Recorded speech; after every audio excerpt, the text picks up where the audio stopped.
So, most people, when they start working with me, we talk about what the experience is going to be like, including the interview prep. And you would be shocked at how little interview prep most people go through. Or maybe you wouldn't. Here's what it typically sounds like. I take the day before, I spend a couple of hours looking through my career stories, adjusting my tell me about yourself response, and trying to speak to the position. So, trying to look at the posting and align my answers to the posting, and maybe even ask ChatGPT or Claude, whatever it is, ask it, what types of questions do you think I would get? And then try to answer those questions and get the responses that you think they're going to be looking for. But when we go through the actual interview prep process, almost every single time my client says, this is way too much work for an interview because you think that it's only going to be one interview. After we're done working together and after they've gotten hired in record time, most of the time, they say something like, oh my goodness, I have left so much on the table every single time. Because we talk about so many different things when it comes to the interview. It's not just your responses, it's how you show up. It's what you do before the interview. It's what you prepare in terms of making sure that not that you speak directly to the employer, but that even before that, you have your story so crystal clear that it's incredibly persuasive. Then the layer of targeting it to your next employer, the person that you're interviewing with next, that's a small layer. But if you don't have the foundation right, that layer, it's kind of like just putting a bit of frosting on a cake that's not that great to begin with. So today, what I'm going to do is walk you through our interview kit. Our interview kit is essentially the building blocks of a good interview that we put together well before you ever get into interviews. So, in a perfect world, you would have this interview kit put together when the pressure is not on, when you have time to really dive into your experience. Okay, so here we go.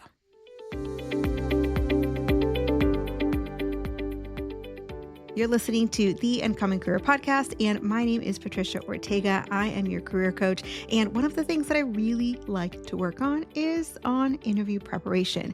This is because we get your story together. We help to figure out what it is that you bring to the table that's different than anybody else, and how can we pull the details that are important for that story. Not just to say, how do we target this for your employer, but how do we make this your story that cannot be duplicated? So let's get into today's conversation, which is all about your interview kit. Think of this as the kind of high level overview of what it takes to prepare for an interview. So, if you're getting ready for a job search, this is the perfect time to think about which of these pieces do I want to carry with me. At the end of the episode, you might decide that you don't really want to create the entire interview kit in the same way that I walk you through it here, but you may realize that a couple of these pieces are really going to make a difference for you. So let's get into it. Your interview kit includes, first, a slide deck. I'm going to talk more about each of these in just a moment, but let me outline them for you so you know what's coming. The first interview kit item is a slide deck. The second is a list of competencies and psychometrics. This is a very short list, just something to keep your eye on, to focus on. Again, we'll share more about them in just a moment. Third is your tell me about yourself response. Fourth, you want to have at least 3 career stories, but if you are middle management, director, executive, you're probably going to want maybe 4 to 5 stories, maybe even 6. I probably wouldn't go with more than 6. In addition to that, you want a quick 1-page story bank. You also want to identify potential risks that the employer might see and come up with some objection handling strategies. So all of these things are before you have an interview scheduled. So you'd get some base questions for an employer. And finally, you'd have a thank you email template, just something to very quickly put together. You can edit and adjust later, but it's just a starting point. Okay, so let's get into just a little bit more detail on each of these items. So the first item is your slide deck. So your slide deck is essentially a version of your resume. Now, always keep in mind that if your resume, your foundation is not solid, full of metrics, explains your scope, has a good balance of the types of metrics, right? Raw numbers for every percentage. So you don't have a bunch of percentages, right? We'll talk about that in a different episode. But the point is, if you have a solid resume, then that can be leveraged into a slide deck. And what a slide deck is, it's just helping them to absorb the information and internalize that information that much faster. It also gives you an opportunity to show them your level of polish. Again, the higher you are in the career chain and the more seasoned you are as a professional, the more important it is to put together a polished slide deck. I mean, attention to detail. So, when we go into Canva, for example, we create ours for clients in Canva.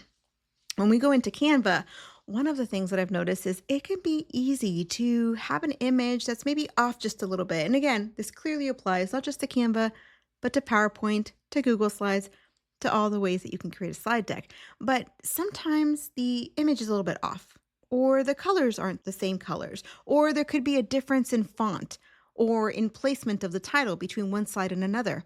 There are so many ways that your slide deck can create the wrong impression.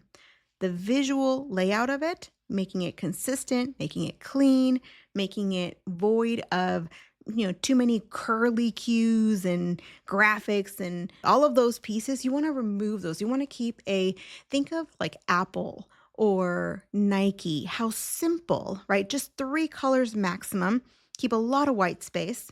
We can go into more detail again in another episode, but right now I just want to lay the groundwork. You have a professionally developed slide deck. Now, as far as content, very high level view of the content here.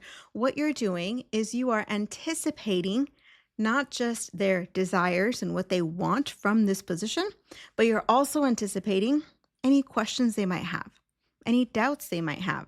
And the interesting thing is that in your slide deck, you get to anticipate these and address them as positives before they get brought up as questions or deficits.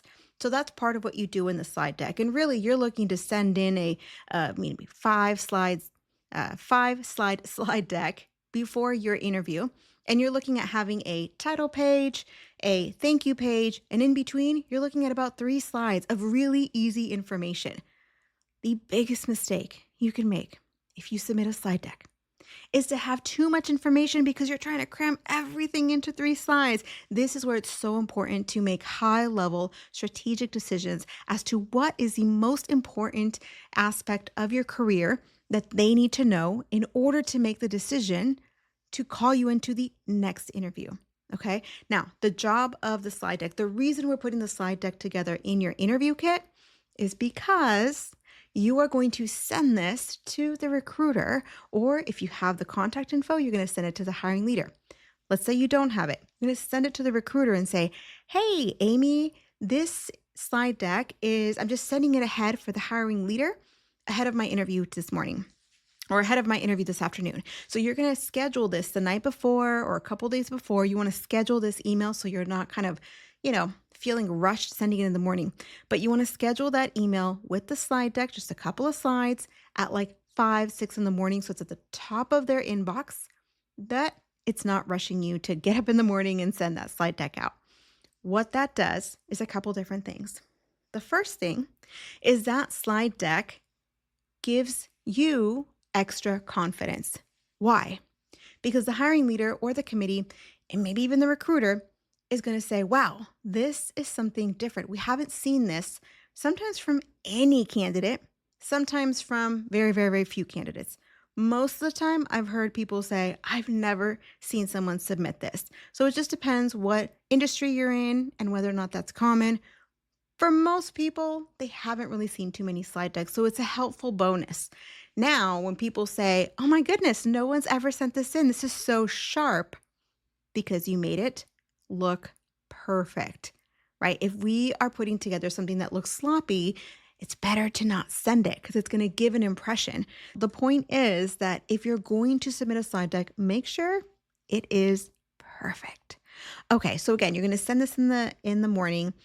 It's going to give you confidence because they're probably going to make a comment. And even if they don't, when you walk into the room, they will already, and this is the second reason why a slide deck is so helpful, they will already have a really good idea of who you are as a professional. And also, in their mind, you're already a step ahead of the game because you have communicated to them well before you even walk in the room. So you come in already at an advantage.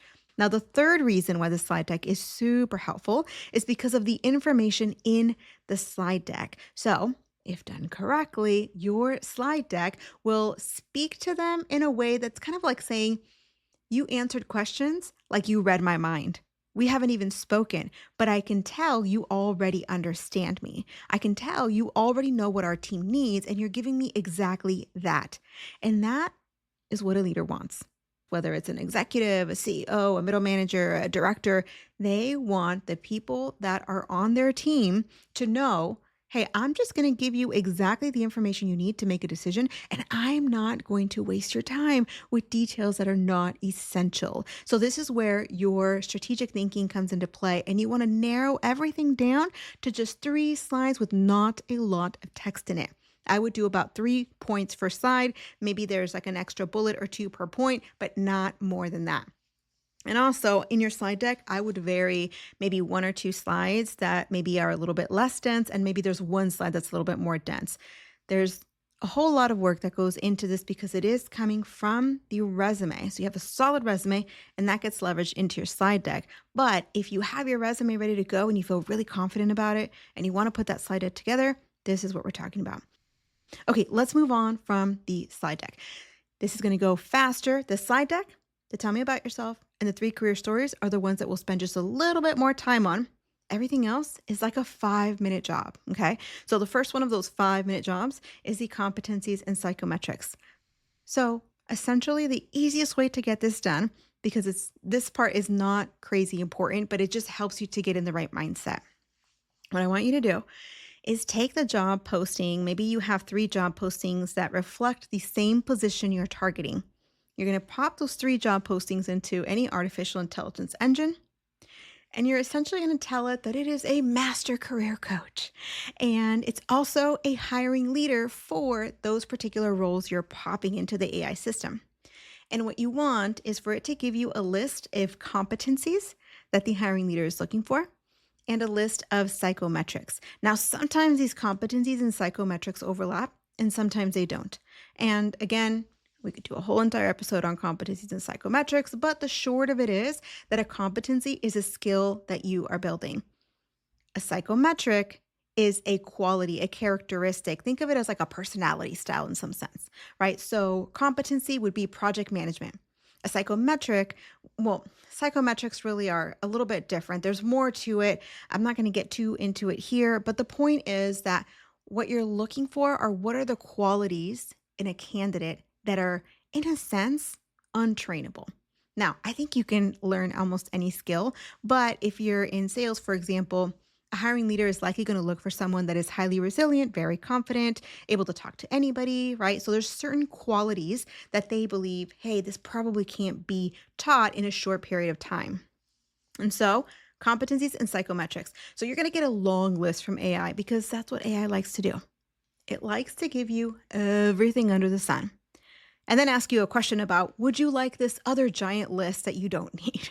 So what you're going to do is take a look at that list of competencies, take a look at that list of psychometrics, and then you're going to decide, what are the top 1, 2, or 3 things that I really want to hone in on? For some people, you're looking at the 3 things that differentiate you versus others. For other people, you're thinking, hey, I kind of have a bit of a gap here. I have some experience, but I really want to leverage that, right? So for some, it'll be leveraging a strength. And for some, it'll be leveraging the fact that, hey, I have a bit of a gap here, but I do have something to work with. So I'm going to overcome objections by focusing in on this throughout my entire interview. Okay, that's a quick one. Competencies and psychometrics. Again, all you're doing is you're getting an AI list. You're looking at the top 2 or 3 that you want to focus on just to keep those in mind as you build out the rest of your interview kit. Okay, so now the third piece in your interview kit is your tell me about yourself response. Now you aren't even in the job search yet. You haven't even gotten your first interview, but your tell me about yourself response is so important. This is typically the first 3 minutes of your conversation with the hiring leader. If done right, there's research that shows that hiring decisions get made in the first minute. I think there's this research study that literally says in the first 10 seconds. So You may not actually get to start your tell me about yourself response before their mind is made up, but having that very first response ready to go is going to be so important. Because if you start your tell me about yourself response and it feels a little unclear, maybe you kind of feel in your head like, I feel like I'm all over the place, or I don't have any metrics here, or I don't really know exactly how to express my career history and how it aligns with that role. How you feel on the inside will come out on the outside. So, your tell me about yourself response is the only response that I personally would recommend to get down word for word. Everything else, I don't think you should get down word for word. But your tell me about yourself response, because you know the question they're going to ask you. It is incredibly rare for a hiring leader or hiring committee to not begin an interview with, tell us a little bit about yourself, or tell us what brought you here. It might be phrased differently. It might just say, introduce yourself to us, or how does your experience align with our position? Notice they all really are the same thing, right? The opener question is always an opportunity for you to share your experience as it pertains to their position. So if you can get this one word for word, not just until you get it right, but until you cannot get it wrong, that's when it starts to feel more natural. For a lot of my clients, actually, most, if not all of my clients, when they start working on their tell me about yourself response, inevitably, I hear something like, I don't really like it being word for word. It just feels so fake. And I'm like, well, of course it does. It doesn't feel like you because even though you drafted it, you're still reading it word for word. It's not authentically coming out of you. But because we want to be prepared, we do want to know this word for word. Now, ultimately, are you going to say it exactly word for word? No. But you've got to practice it to where you know you're going to hit every single metric, every single outcome, every single transition, because when you make a transition, that's an opportunity for persuasion. When you make that you talk about your ending, that's an opportunity to show your confidence. When you shift from one position to another, that's an opportunity to explain your story of growth between that, right? Why did you choose to leave one position and go into the next? You could just say, well, then I went into this other position and lose that opportunity altogether. Or you could talk about your first experience and then as a transition sentence, explain what it is that you were looking to grow in and why you went into that next position. So what you're doing here is you're building out a very intentional story where every single sentence, practically every single word, conveys value. It's either going to convey, I have initiative, I'm growth oriented, I bring the outcomes you need, I have the tools you need. Every sentence has a purpose in your tell me about yourself response. Okay, I could go on and on and on about your tell me about yourself response, but we'll leave it at that for now. That's when you really want to spend your time on. Okay, we are at 20 minutes here. Let me start wrapping it up. But before we do that, your 3 career stories is the next part I'm going to spend just a little more time on, and then everything else is downhill from there. So, 3 career stories. This is so important, and yet it's not word for word. So, your 3 career stories are just as important as your tell me about yourself response, because when you go into the interview room, you're going to be asked anywhere from maybe 7 on the very low end to 10, maybe even more questions than 10. 10's usually a good rough, good ballpark. But you're going to be asked these 10 questions and you're going to give 10 unlinked separate answers. Most people treat the interview like a Q&A. You walk in there, you sit down, you tell them you're telling me about yourself. They ask you a question, you answer. They ask you the next question, you answer. They ask you the next question, you answer. And by the end of the interview, you've essentially answered 10 questions that don't have connections to each other. And so they leave with 10 pieces of unrelated information. It's related to what they asked, of course, but they can't put the puzzle pieces together. So what you want is to have 3 career stories that you know so well. You don't have to have them, memorized word for word. You just need to understand how you want to express those stories. What is impactful about them? What was really challenging in those stories? How was your strategic thinking displayed in those stories? Maybe you anticipated issues or considered things that others would have missed. You want to think really deeply about those three career stories to build a full, rich story, almost as if they were going to make a movie about each of those three stories. Because at the end of the interview, what you want them to walk away with is not 10 responses to 10 unrelated questions. You want them to walk away with a really deep understanding of three career stories. So when they ask one question about, let's say they say, tell me about a time when you faced a big challenge at work. You're going to share career story one. The next question, they'll say, well, tell me about a time where you've had a really big impact in your marketing department and cross functionally. You're going to share a different career story. But then 2 or 3 questions later, they're going to say, well, now tell us about a time when you handled a really large budget and you had, unanticipated issues come up with that budget. How did you manage that and how did you come forward? You can go back to that first story and say, do you remember when I talked to you about XYZ, whatever that first story was? You remember when I talked to you about that? Well, that situation actually had the same thing going on. It had this huge budget, but that budget was not only changed, it was pulled from under us just 3 months before the launch. And then you start going into your story. And what happens is it's kind of like they have a dice. And in question 1, you shared one side of that dice. In question 6, you shared another side of that dice. And maybe, and actually very intentionally, at the very beginning, you actually were intentional enough to hint at those 3 stories in your tell me about yourself response in just one sentence. So then they are in your tell me about yourself response. They're in question 1, maybe a story is in question 6. By the time they leave, they don't have 10 unrelated responses. They have 3 really good stories. They have a better understanding of how you worked, not just that you know budgets and that you've been through challenges, but that you've been through a challenge in which there was a budget and here was a scope and here was the impact. And here's a kind of, let me paint a picture for you of how it is that I work. Okay, so slide deck, competencies and psychometrics. Your tell me about yourself and your career stories are what you're probably going to spend the most time on. And it's all down here from here. So we're about to wrap this up. After your career stories, the next part of your interview kit is a story bank. So a story bank sounds really involved. It sounds just as involved as the tell me about yourself response and the 3 career stories, but it's actually not.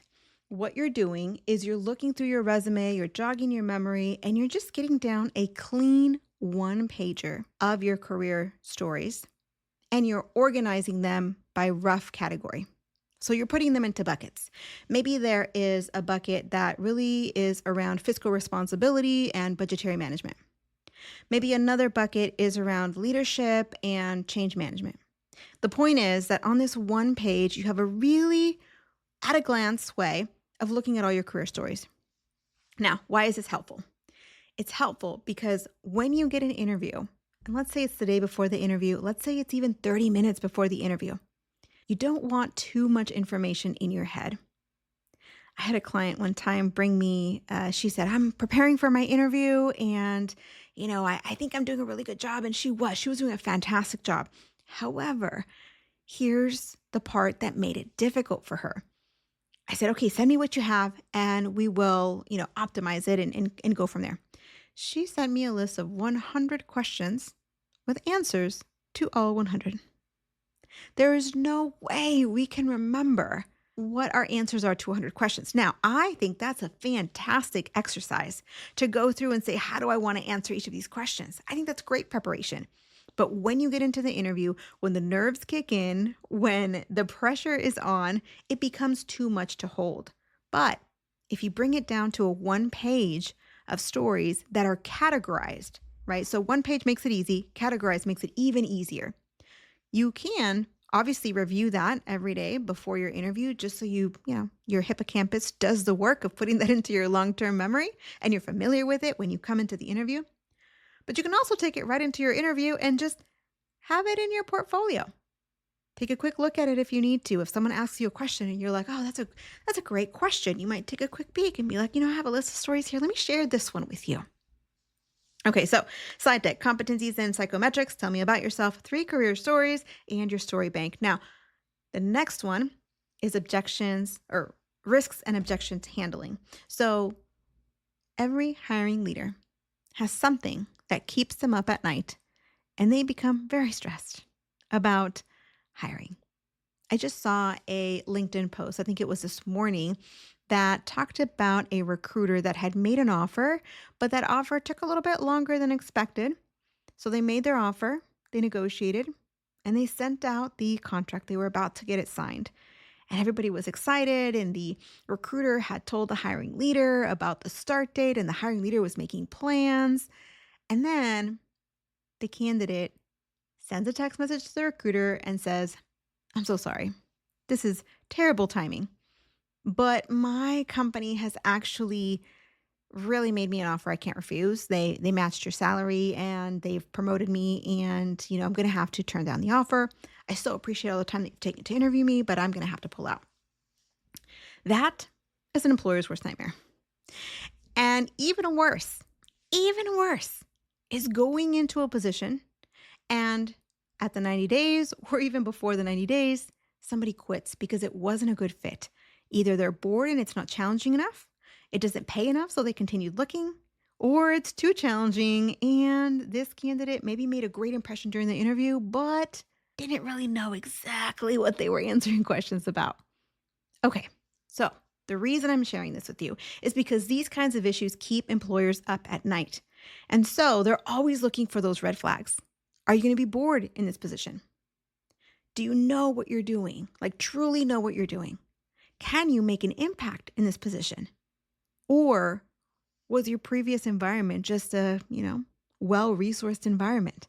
And no matter what you did, you were going to succeed. Is the success you've had because of you, or is it because of the organization and the resources you had? The reason we are bringing this up, I'm connecting the dots here to objections and risk. And so what you want to do in this objections and risk section is put the employer hat on, and you can always use AI if you want, but I recommend to start with kind of what you know in your context before you ever toss it into AI. So what you want to do is take a look at your resume, take a look at the 3 postings or 4 postings, basically the types of positions that you're going after, and ask yourself, what would an employer be worried about? What would the red flags be on their mind? What are some potential objections? I'll give you some examples here, but there's a myriad of these. So a couple of examples are you're moving from one industry to another, from a small company and a series of small companies in your career to a larger one, from a unionized environment to a non-unionized environment, from leading one team to leading multiple managers in different teams. Maybe you're going from a really well-respected, well-known company to a smaller organization. All of these are potential risks. These are employers are thinking, "Oh, she's not going to be happy here. She's going to be bored, or she's going to be challenged, or whatever the case might be. This is not going to be a good fit. This is going to be more chaotic for her. She's used to structure and this is a startup." So think about what could those objections be? What could the risk be?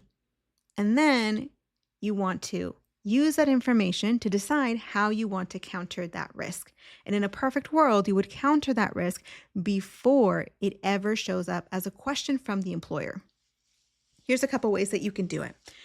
In that objections and risks section, what I typically do is have clients write down those potential objections and we brainstorm some of those.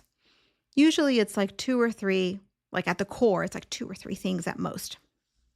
For each of those, we decide, how can we bring this up in a positive light, whether it's in your slide deck or in your tell me about yourself response, or as one of your questions. So one potential example, and then we'll move on from here into one of the last items here. One potential example is, let's say that you are moving from a director level position and you've decided you want to slow down a little bit. Life is getting busy personally, and you actually really enjoyed being a middle manager. and you're saying, okay, I'm going to take this step down. I'm going to be a middle manager for a while, but I'm concerned that I'm not going to get hired because they're going to think I'm overqualified. But see, here's the thing. What's the upside to that? So always consider what's the upside that the hiring leader is getting and then play that up. So in this case, the hiring leader potentially could get a pretty amazing deal because they are paying middle manager salary for the expertise. Now, you should still stick to the role of the middle manager and not be doing the work at the scope of director, but they're going to get the expertise of a director.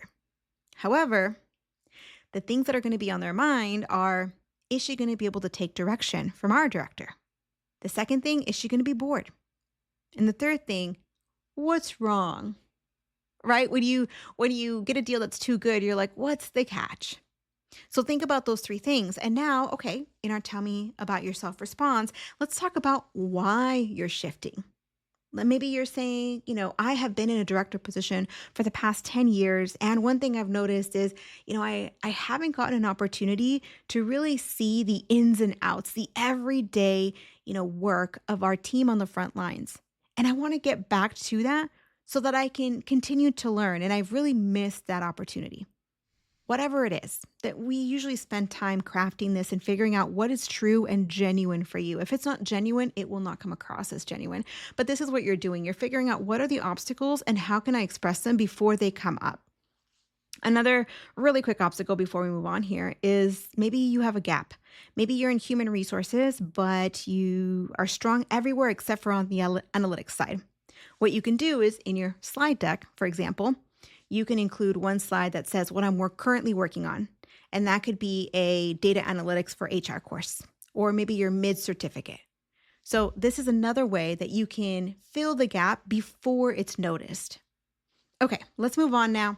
But I wanted to give you a couple of examples. Let's move on to wrap this up because we are at 34 minutes. Okay, almost the last one is questions for the employer.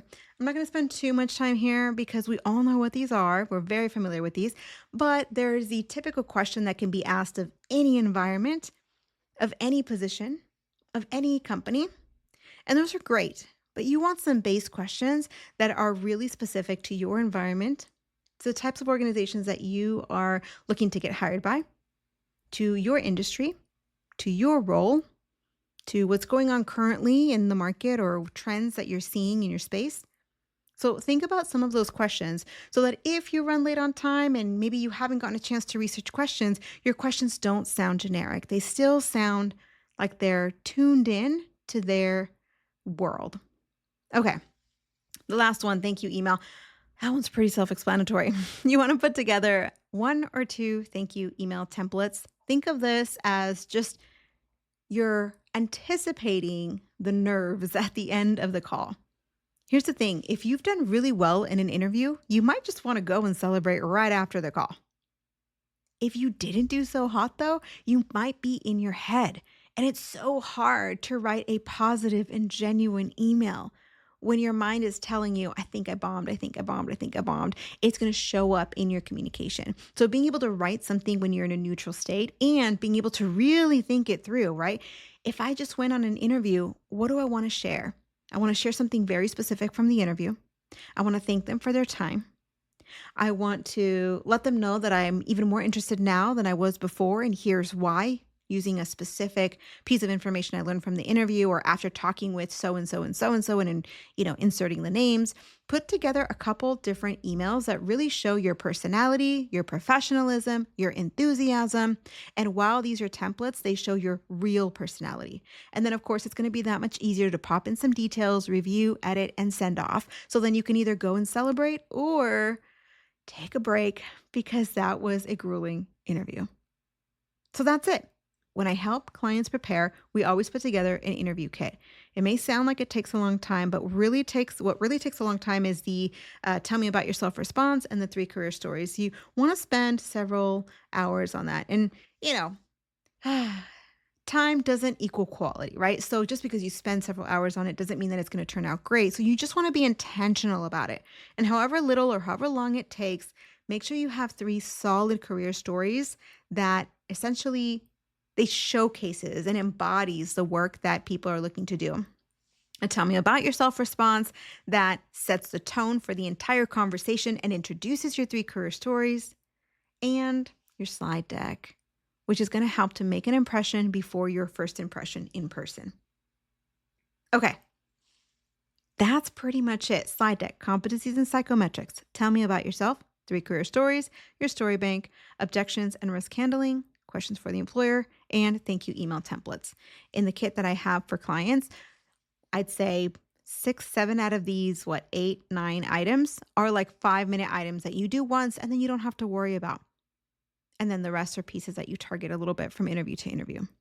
Listen, I hope this has been really helpful. I know that sometimes the episodes that I do tend to be really dense and give you a lot of information, but I would love for you to say, okay, I need to prepare for an interview or I need to prepare for a job search, right? This is not the episode to share with someone if they've got 30 minutes for an interview. This is the episode to share with somebody if they're about to get into the job search and they want to do it right. They want to go all the way, leave nothing to chance. This is what we do. And this is how we get clients hired in sometimes the first interview, sometimes the first 2 or 3 interviews. Now, if you're making a career pivot, just want to give you a heads up, it will probably take longer. That is normal, especially in this market. But if you're fully qualified and you're getting interviews and you're not getting to the offer, these items are really going to make a big difference. All right, I'm going to let you go before I get to this 40-minute mark here. Have a wonderful week. Know that Denise and I are praying for you. We're cheering you on, and we'll see you on the next one. Hey, thanks for listening. I really appreciate you spending time with me today. If you found this episode helpful, please tap the 5-star review on the show's homepage in your podcast app. It would absolutely make my day, and it helps others discover the Uncommon Career Podcast. Now, to download your free career resources and learn how I help seasoned professionals land amazing offers in as little as 90 days, click on the link in the description or go to theuncommoncareer.com. Thanks again, and I'll see you on the next one.